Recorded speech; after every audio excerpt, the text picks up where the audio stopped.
Assalamualaikum warahmatullahi wabarakatuh. Selamat pagi anak-anakku. Bagaimana kabar kalian hari ini? Ibu harap kabar kalian sedang baik-baik saja ya. Kalian tetap semangat belajar ya, meski kita belum bisa bertemu secara langsung. Dan ibu harap ilmu yang kita pelajari hari ini bermanfaat untuk kalian semua. Nah, untuk pertemuan kali ini, ibu akan memberikan sedikit materi untuk kalian. Kira-kira ada yang tahu materi apa yang akan ibu sampaikan? Tidak ada yang tahu ya? Baik, ibu akan kasih sedikit clue tentang materi yang akan ibu bahas ya. Clue-nya di sini cerita singkat, fiksi, berdasarkan kisah kehidupan sehari-hari, dan kata-katanya sederhana. Ayo, ada yang tahu materi apa? Iya, betul, cerpen. Jadi, hari ini kita akan belajar tentang unsur pembangun cerita pendek atau cerpen. Oke, sebelum penyampaian materi, ibu akan menyampaikan kompetensi dasar dan indikator penyampaian kompetensi yang harus kalian ketahui pada pertemuan kali ini. Adapun kompetensi dasar yaitu 3.9 menganalisis unsur-unsur pembangun cerita pendek dalam buku kumpulan cerita pendek, dan indikator pencapaian kompetensi 3.9.1 menentukan unsur-unsur pembangun cerita pendek, dan 3.9.2 menelaah teks cerita pendek berdasarkan struktur dan kaidah. Baik, mari simak video pembelajaran berikut ini bersama-sama. Sebenarnya apa sih itu cerpen?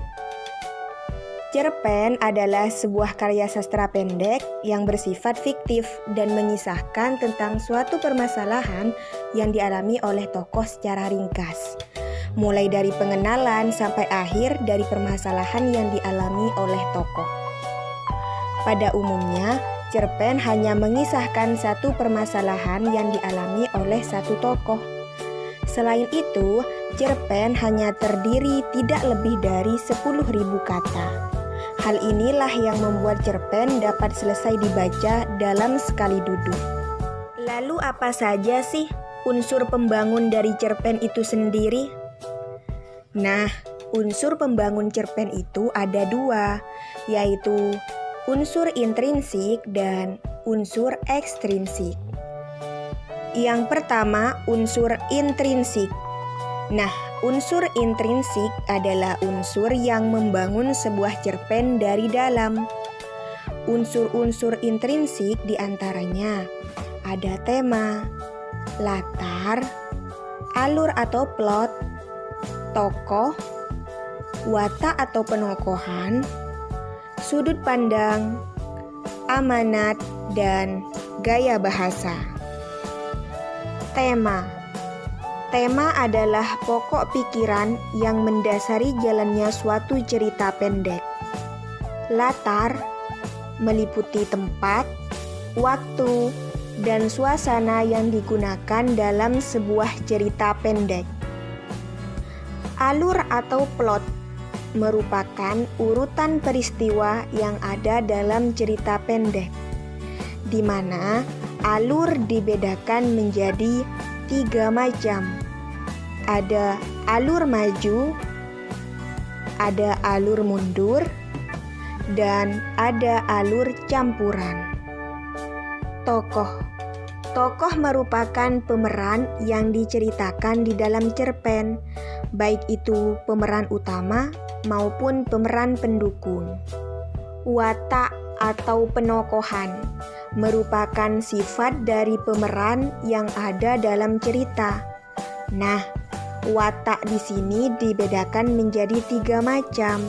Ada protagonis yaitu baik, antagonis yaitu jahat, dan tritagonis yaitu netral. Sudut pandang merupakan cara pandang penulis menceritakan isi kejadian dalam sebuah cerita pendek, di mana sudut pandang dibedakan menjadi 2 macam. ada sudut pandang orang pertama menggunakan aku dan sudut pandang orang ketiga menggunakan dia. Amanat merupakan pesan yang ingin disampaikan pengarang kepada pembaca melalui cerita yang dibuatnya. Dan gaya bahasa merupakan ciri khas pengarang dalam menyampaikan tulisannya. Baik, kita lanjut pada unsur ekstrinsik ya. Nah, yang kedua adalah unsur ekstrinsik, yaitu unsur yang membangun sebuah cerpen dari luar, di mana unsur ekstrinsik dibedakan menjadi dua macam.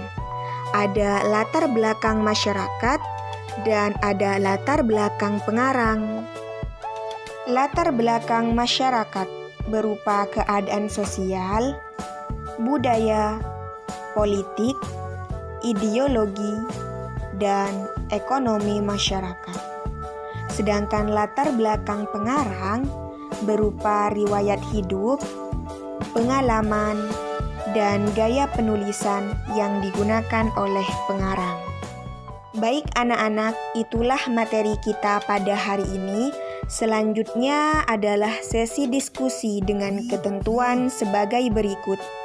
Langkah 1. Guru mempersiapkan buku kumpulan cerpen yang berjudul Asal-Usul Pohon Salak. Langkah 2. Guru membagi siswa ke dalam 5 kelompok. Langkah ketiga, setiap perwakilan kelompok diminta untuk mengambil undian terkait judul yang akan dianalisis, di mana sesuai dengan judul-judul yang berada dalam kumpulan cerpen Asal-Usul Pohon Salak. Langkah keempat, masing-masing kelompok diminta berdiskusi untuk menganalisis unsur pembangun cerpen sesuai dengan judul yang mereka dapatkan dari hasil undian. Langkah kelima, setelah berdiskusi, perwakilan dari masing-masing kelompok mempresentasikan hasil kerjanya. Langkah keenam, setelah semua kelompok selesai, guru menanggapi dan memberikan pembetulan terkait hasil kerja kelompok. Langkah yang ketujuh, guru bertanya kesulitan apa yang dialami siswa dalam mempelajari materi tersebut. Dan langkah terakhir, guru memberikan simpulan. Usailah pembahasan kita mengenai unsur pembangun cerita pendek. Semoga materi kali ini dapat bermanfaat untuk kita semua. Terima kasih dan selalu jaga kesehatan. Wassalamualaikum warahmatullahi wabarakatuh.